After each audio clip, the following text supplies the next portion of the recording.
여기 한 외국인 남자가 직장 동료들과 격렬한 논쟁을 벌이고 있습니다. 한편 그 남자의 아내로 추정되는 여자는 누군가에게 꼭 안겨 눈물을 쏟고 있는데요. 도대체 이 외국인 가족에게는 무슨 일이 벌어진 것일까요? 안녕하세요. 제 이름은 존이고 미국 캘리포니아에 있는 큰 IT 회사인 테크솔루션스에서 일하고 있습니다.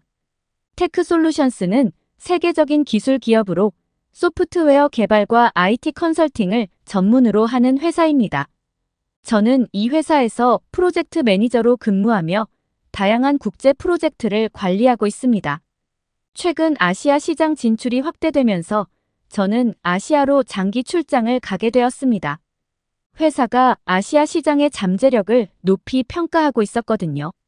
출장지에는 중국과 한국이 포함되어 있었죠.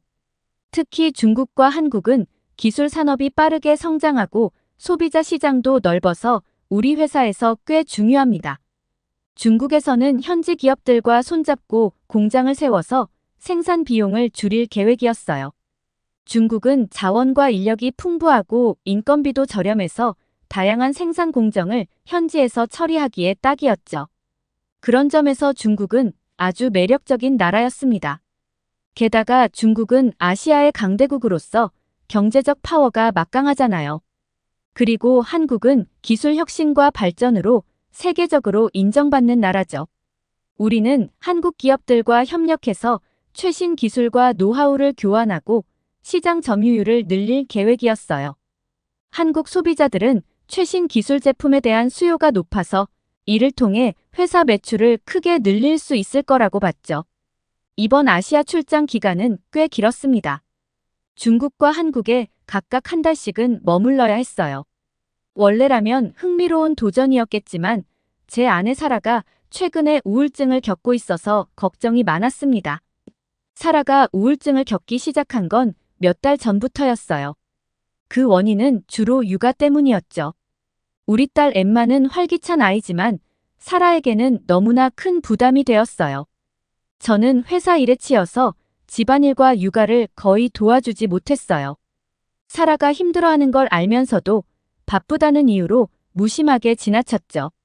사라는 점점 지쳐갔고 일상적인 일조차 버거워하더라고요. 그녀가 침대에서 일어나기도 힘들어하는 모습을 볼 때마다 마음이 아팠어요. 출장 소식을 사라에게 알리자 아내는 다른 사람이 대신 가면 안 돼 라며 제 출장을 꺼려하는 모습을 보였어요.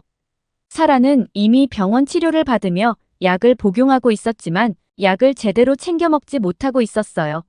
이유는 약을 먹으면 졸려서 아이를 돌보기가 힘들었기 때문이었어요.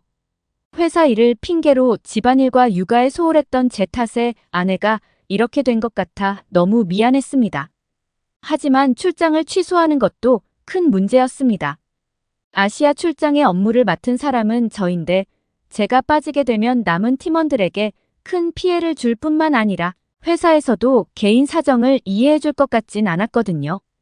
결국 저는 이 상황을 회사에 솔직하게 털어놨는데 회사에선 제 예상과는 다르게 제가 처한 상황을 고려해 저희 가족이 함께 지낼 수 있도록 중국과 한국에서 머물 숙소도 더 업그레이드 해주었고 덕분에 딸과 아내를 데리고 중국에 함께 갈 수 있게 되었습니다. 저와 가족들은 중국 출장을 매우 기대하고 있었습니다. 회사에 중국인 동료 리웨이라고 있었는데 그 친구가 일도 잘하고 능력도 뛰어났거든요. 리웨이는 항상 중국에 대해 칭찬을 아끼지 않았어요. 중국의 발전 속도, 경제력, 그리고 문화에 대해 이야기할 때마다 자부심이 가득했죠. 그 친구는 중국은 정말 빠르게 성장하고 있다며 기술 산업은 물론이고 도시의 규모와 인프라가 엄청나게 발전했다는 것을 베이징을 보면 그 발전이 얼마나 대단한지 실감할 수 있을 거라고 말했죠. 베이징은 고층 빌딩들이 하늘을 찌를 듯이 서 있고 도시 전체가 현대적이면서도 역동적이라며 중국에 간다면 대륙의 스케일을 몸소 직접 경험하게 될 것이라며 잘 다녀오라고 하더라고요. 그리고 베이징에서 출장 일정을 마치면 바로 한국으로 가지 말고 상하이도 꼭 가보라고 추천해줬어요. 그러면서 중국인 동료는 베이징에서 상하이로 이동하는 열차가 있는데 열차는 장장 1368km를 약 4시간 만에 이동할 수 있는 초고속 열차이니 꼭 한번 타보라고 했어요. 그 열차에서 중국 기술 발전의 정도를 체감할 수 있는 색다른 경험을 하게 해줄 것이라고 말했습니다. 그리고 베이징 덕 샤오룽바오는 꼭 먹어야 한다면서 맛집 리스트도 줬는데 해산물부터 길거리 음식까지 여러 정보들이 빼곡히 적혀 있었어요. 중국 동료에게 중국에 대한 여러 이야기를 듣다 보니 저도 자연스럽게 중국에 대한 기대가 커졌어요. 그래서 이번 출장을 통해 그 친구가 말한 것들을 직접 경험하고 확인해 볼 수 있을 거라는 생각에 설레는 마음으로 출발했습니다. 비록 평일 낮에는 제가 일을 해야 하고 주말에나 가족과 중국 곳곳을 다녀볼 수 있겠지만 중국 같은 큰 나라에서는 아내와 딸에게 많은 것을 보여줄 수 있을 것이라고 생각했죠. 장시간 비행 끝에 중국 공항에 도착한 후 저는 아내와 딸의 손을 잡고 짐을 찾으러 가는데 뭔가 이상한 느낌이 들었어요. 중국의 공항은 생각보다 지저분했고 공기도 탁한 느낌이었습니다. 게다가 여기저기서 불쾌한 냄새가 났고 불쾌한 냄새의 원인은 공항 군데군데 널려있는 쓰레기 때문인 것 같았어요. 그리고 짐을 찾으러 가는 길에 우리는 여러 번 발걸음을 멈출 수밖에 없었습니다.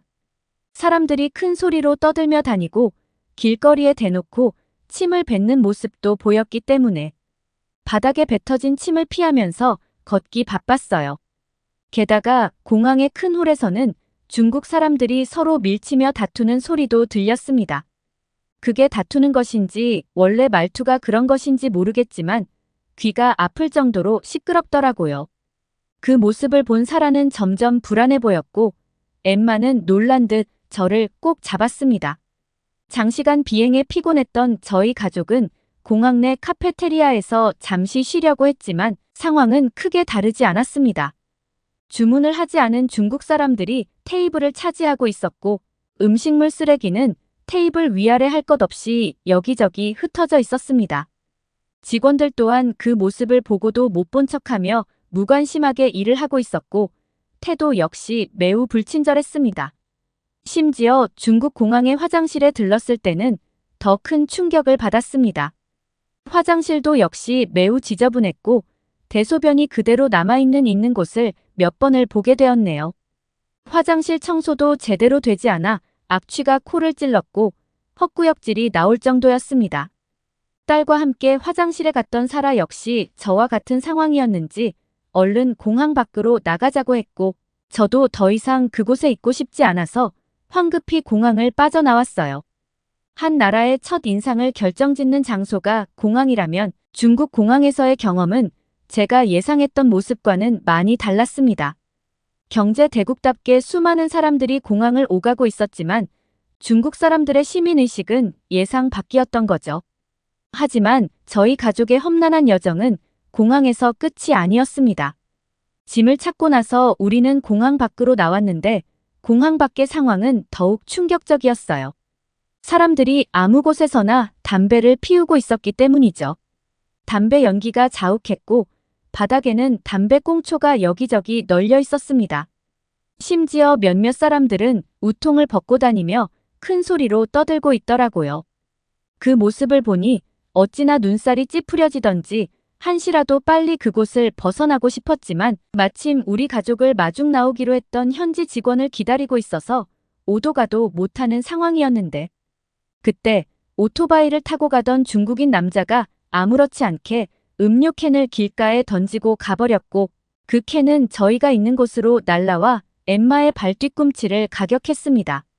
엠마는 깜짝 놀라서 울음을 터뜨렸고 사라는 황급히 딸을 달래며 그 남자를 노려보았지만 그는 전혀 개의치 않고 제 갈 길을 가버리더군요. 저는 이 상황에 화가 났지만 사라와 엠마를 보호하는 것이 우선이었기에 더 이상 문제를 만들고 싶지 않았습니다. 중국인 동료 리웨이한테서 중국에 대한 좋은 이야기만 들었던 저는 제가 상상했던 중국과는 너무나 동떨어진 모습에 적지 않게 당황했습니다. 과연 중국이 아시아를 선도하는 선진국이 맞는지 의심스러웠어요. 우리 가족이 경험한 중국의 모습은 기대와는 너무 달랐거든요. 지저분한 환경, 대기오염, 불친절한 서비스 등 모든 것이 실망스러웠죠. 이런 나라가 선진국이라면 전 세계의 선진국이 아닌 나라가 없을 것 같다는 생각이 들었어요. 선진국이라면 기본적으로 갖춰야 할 위생과 서비스 수준이 이런 정도라면 다른 나라들은 다 선진국이라 불러도 되겠구나 싶었죠. 중국에 대한 기대가 컸던 만큼 실망도 컸던 것 같아요. 중국이 아시아의 경제 강국이라고 해서 당연히 모든 면에서 뛰어날 것이라고 생각했지만 우리가 직접 겪은 현실은 너무나 달랐습니다. 그만큼 더 큰 충격으로 다가왔던 것 같아요. 우여곡절 끝에 우리 가족은 미리 예약된 베이징의 어느 호텔에 도착했어요. 오랜 시간의 비행과 공항 그리고 중국의 길거리에서 있었던 일 때문에 영혼이 탈탈 털린 우리 가족은 금방이라도 침대에 쓰러져 쉬고 싶었습니다. 그런데 여기서도 문제는 끝나지 않았습니다. 늦은 밤이라 사람들이 많지 않았는데도 너무 오래 기다려야 했죠. 긴 비행으로 저희는 모두 피곤했고 딸도 빨리 쉬고 싶다며 투정을 부렸지만 제가 할 수 있는 게 없었어요. 한참을 기다린 후 직원에게 왜 이렇게 오래 걸리냐고 물었더니 저희를 잊고 다른 일을 하고 있었다는 겁니다. 화가 났지만 빨리 쉬고 싶어서 방을 빨리 달라고 했습니다. 그런데 방에 들어가 보니 담배 냄새가 심하게 났어요. 아이와 함께 묵어야 해서 비흡연 객실을 예약했는데도 말이죠. 그래서 직원을 다시 불렀더니 그는 냄새가 나는지 모르겠다고 무심하게 말했습니다. 방을 바꿔달라고 하니 지금은 빈 방이 없고 오늘은 그냥 여기서 쉬라고 하더라고요. 정말 화가 났지만 아이가 너무 피곤해해서 일단 오늘은 여기서 자고 내일 방을 바꿔달라고 했습니다. 급하게 환기를 시키고 아이가 배고프다 해서 룸서비스를 시키려고 했는데 주문하는 메뉴마다 안 된다고 했어요. 몇 가지 메뉴를 말했는데도 늦은 시간이라 제공할 수 없다고 해서 호텔 서비스가 엉망이라는 생각이 들었죠. 결국 가능한 몇 가지 메뉴를 겨우 찾아서 주문했어요. 아이는 피곤하고 배고파서 졸고 있었고 저는 짐을 풀었습니다. 설마 너무 늦게 오진 않겠지 했지만 결국 1시간이 지나도 룸서비스는 오지 않았어요. 다시 전화를 걸어 왜 이렇게 늦냐고 물었더니 곧 도착할 거라는 대답만 돌아왔습니다. 거의 2시간을 기다렸어요. 아이는 결국 잠들었고 아내는 지쳐서 주문을 취소하겠다고 했지만 이미 조리 중이라 취소가 안 된다는 거예요. 2시간을 기다리다 새벽이 되어서야 겨우 음식을 먹고 잠에 들 수 있었습니다. 그날 이후로 중국에서의 시간은 정말 느리게 지나갔습니다. 중국 음식이야 처음엔 맛이 좋았지만 생각보다 기름기가 너무 많아서 금세 속이 니글거렸고 건강에도 좋지 못하다는 느낌을 받았어요. 그러다 보니 아이는 배가 아프다며 중국 음식을 거부하더라고요. 한국에 오기 직전엔 아이는 빵만 먹은 것 같네요. 일을 하지 않는 주말엔 가족들과 중국 곳곳을 다녔는데 매번 다닐 때마다 느낀 것은 중국은 공기가 정말 좋지 않은 것 같아요. 과연 제가 아이와 아내를 중국에 데려온 것이 맞나 싶은 생각이 자주 들었죠. 중국에서 계속 살면서 이런 공기를 마시다간 제명에 못 죽을 것 같단 생각을 했답니다. 그래도 중국에 와서 만리장성은 보고 가야겠단 생각에 만리장성도 방문하였는데 그 과정에서 느낀 점은 중국인들과의 소통이 너무도 힘들었다는 겁니다. 영어를 할 줄 아는 사람들이 거의 없었고 언어적인 어려움을 너무나 크게 느꼈어요. 그리고 뭐가 궁금하더라도 불친절한 중국인들이 무서워서 말도 못 걸겠더라고요. 마치 화내는 느낌의 그 말투는 중국에 있는 내내 거슬렸어요. 어서 빨리 중국 출장을 마치고 한국에 가고 싶다는 생각도 들었습니다. 그러면서 한편으로는 한국도 중국과 마찬가지이면 어쩌지 싶어 아예 출장 자체를 빨리 끝내고 미국으로 돌아가고 싶은 마음이 굴뚝 같았어요. 왜냐하면 중국에서 많은 실망을 했고 공기질이 좋지 않아서인지 매일 피곤함이 쌓이는 느낌이었거든요. 그래서 중국에서의 출장 일정이 끝나고 한국으로 향할 때 많은 걱정이 있었습니다. 중국에서의 실망스러운 경험을 뒤로하고 피곤한 몸을 이끌고 한국 인천공항에 도착했어요. 비행기에서 내리자마자 우리 가족은 한국 공항의 첫 인상에 감탄했습니다. 공항 내부는 깔끔하고 현대적이었고 공기도 맑고 쾌적했죠. 마치 오래된 짐을 내려놓은 듯한 기분이 들었어요. 중국 공항에서는 지저분한 환경과 불쾌한 냄새, 불친절한 직원들 때문에 곤욕을 치렀는데 인천공항에서는 전혀 다른 느낌이었어요. 공항 내부는 정말 깨끗했고 바닥은 반짝반짝했으며 쓰레기 하나 보이지 않았습니다.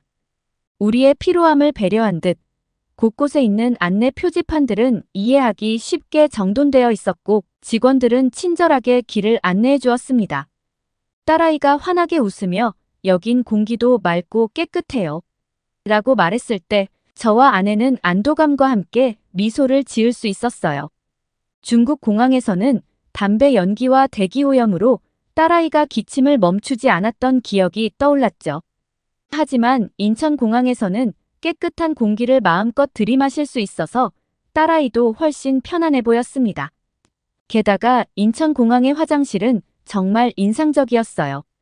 화장실에 들어갔을 때 깨끗하게 관리되고 있는 것은 물론 화장실에서 좋은 향기까지 나더라고요. 바닥은 반짝였고 모든 칸은 청결하게 유지되고 있었어요. 중국 공항 화장실에서의 불쾌한 경험과는 천지 차이였죠. 세면대에는 비누와 핸드타올이 잘 구비되어 있었고 손을 씻고 나서도 편안하게 이용할 수 있었습니다. 이런 작은 부분들에서부터 큰 차이가 느껴졌어요. 또한 인천공항의 직원들은 우리의 질문에 친절하고 신속하게 대응해 주었고 공항의 전반적인 분위기는 차분하고 정돈된 느낌이었어요. 우리는 빠르게 짐을 찾고 무사히 입국 절차를 마쳤습니다. 공항을 빠져나와 택시를 타고 호텔로 이동하는 동안 깨끗하게 정돈된 도로와 현대적인 도시 풍경이 이어졌어요. 딸아이는 창밖을 보며 연신 감탄했고 저와 아내는 한국에서의 좋은 시작에 대한 기대감으로 마음이 들떠 있었어요. 어쩜 같은 아시아인데도 분위기가 이렇게 다른 건지 놀라웠죠. 그리고 한국의 호텔에 도착하자마자 그곳의 청결함과 서비스 정신에 또 한 번 놀랐습니다. 로비에 들어서자마자 깔끔하고 세련된 인테리어가 눈에 들어왔고 친절한 직원들이 우리를 맞이해 주었습니다. 체크인 절차는 매우 신속하게 이루어졌고 직원들은 항상 미소를 띠며 우리의 질문에 친절하게 응대해 주었습니다.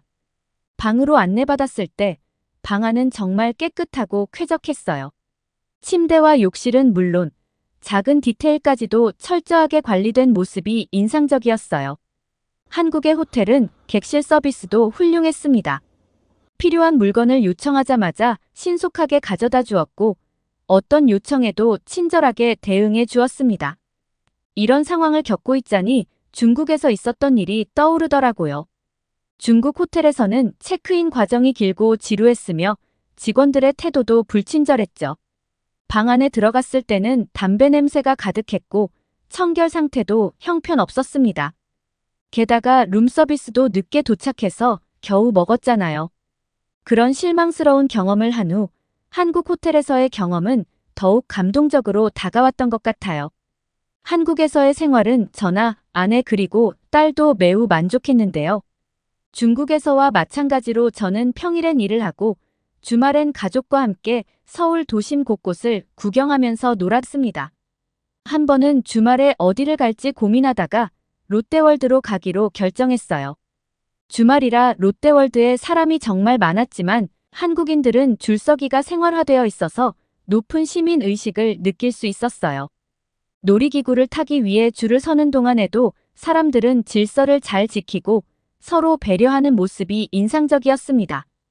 긴 줄을 기다리는 것이 힘들 법도 했지만 모두가 차례를 지키는 모습은 매우 보기 좋았어요. 이런 모습은 중국에서는 상상하기 힘들었죠. 중국에서는 사람들이 줄을 서지 않고 서로 먼저 가려고 밀치거나 새치기 하는 일이 많아서 혼란스러웠던 기억이 떠올랐습니다. 한국의 롯데월드는 아이들이 정말 좋아하는 곳이라 해서 가봤는데 저희 부부도 너무 즐거운 시간을 보냈답니다. 아이도 탈 수 있는 놀이기구를 함께 타고 푸드코트에서 파는 다양한 음식을 맛보았는데 하나같이 정말 맛있었어요. 또 롯데월드몰에는 다양한 매장이 있어서 가족끼리 구경하고 쇼핑하기에 딱 좋았습니다. 우리 가족 모두 롯데월드를 방문한 것에 대만족이었죠. 그리고 저녁을 먹으러 가기 위해 밖으로 나섰는데 정말 놀라웠어요. 밤이 되면 생기가 사라지는 미국의 도시와는 달리 한국의 밤은 완전히 다른 모습이었죠. 화려하게 빛나는 도시의 야경이 너무 신기했습니다. 무엇보다 아이와 함께 여행하기에 한국은 정말 편리했어요. 한국에서는 흡연 구역이 따로 지정되어 있어서 거리에서 담배를 피우는 사람을 거의 볼 수 없었죠. 덕분에 아이와 함께 걷기에도 안심이 되었고 어디를 가든 쾌적했습니다. 길거리도 항상 깨끗하게 유지되어 있어서 한국의 높은 시민 의식이 정말 대단하다고 느꼈어요. 반면에 중국에서는 길거리 흡연이 흔해서 아이와 걷기 불편한 상황이 많았습니다. 담배 연기 때문에 아이가 기침을 자주 했고 공기도 탁하게 느껴졌죠. 또한 거리 곳곳에 쓰레기가 많아서 청결 상태도 좋지 않았어요. 이런 점에서 한국과 중국의 차이가 확연히 드러났습니다. 한국의 잘 정돈된 길거리를 보면서 높은 시민의식이 얼마나 중요한지 다시 한번 느끼게 되었습니다. 그리고 한국에서 먹었던 음식들은 정말 맛있었어요. 특히 한식의 다양함과 신선함에 감탄했죠. 김치찌개와 불고기, 그리고 비빔밥은 우리 가족 모두가 즐겨 먹은 메뉴였어요. 모든 음식이 신선하고 깔끔하게 준비되어 있어서 먹을 때마다 기분이 좋았어요. 딸아이는 떡볶이를 처음 먹어보고 너무 맛있다며 연신 감탄했죠. 행복해하는 딸의 모습을 보니 기름진 중국의 음식을 먹다가 배탈이 나서 고생한 딸에게 미안했고 한국에서 맛 좋고 영양가 높은 음식들을 많이 먹여야겠다는 생각을 했습니다. 게다가 한국 사람들은 하나같이 친절함이 몸에 배어 있는 것 같았어요. 우리가 길을 헤매고 있으면 먼저 다가와서 어디를 가냐며 말을 걸어주고 친절하게 길을 찾아주었어요. 중국에서의 경험과는 너무 달랐죠. 중국에서는 길을 묻는 것조차 어려웠고 영어가 통하지 않아 의사소통이 힘들었는데 한국에서는 많은 사람들이 영어를 잘해서 의사소통이 훨씬 수월했습니다. 덕분에 한 달 동안 한국에서의 생활이 정말 편안했습니다. 또한 한국에서 머무는 동안 아내의 우울증도 많이 호전되었습니다. 깨끗한 환경과 친절한 사람들 덕분에 아내도 마음의 안정을 찾을 수 있었던 것 같아요. 한국에서의 생활은 아내에게도 긍정적인 영향을 주었고 가족 모두에게 좋은 시간을 선물해 주었습니다. 이런 모습을 담고 있는 나라 한국이 진정한 선진국이 아닐까란 생각이 들었습니다. 높은 시민의식과 친절함, 쾌적한 환경과 맛있는 음식들, 그리고 우울증을 호전시킬 만큼의 편안함과 안정감을 주는 이 나라야말로 진정한 선진국이라고 느꼈습니다. 이렇게 한 달 동안 한국에서의 생활을 편안하게 보내고 우리는 미국으로 돌아왔는데요. 다음에는 출장이 아닌 한국에서 한 달 살기를 하며 서울뿐만 아니라 다른 도시들도 여행해보고 싶다는 생각이 드네요. 한국의 다양한 문화를 더 깊이 체험하고 여러 도시의 매력을 느껴보고 싶습니다. 한국에서의 한 달은 우리 가족에게 잊지 못할 소중한 추억으로 남아있답니다. 조만간 한국을 또 방문하겠습니다. 오늘의 사연 어떠셨나요? 사연이 좋으셨다면 구독과 좋아요를 눌러주세요. 여러분의 구독과 좋아요는 영상 제작에 큰 힘이 됩니다. 더욱더 감명 깊은 사연으로 찾아뵐게요. 끝까지 시청해주셔서 감사합니다.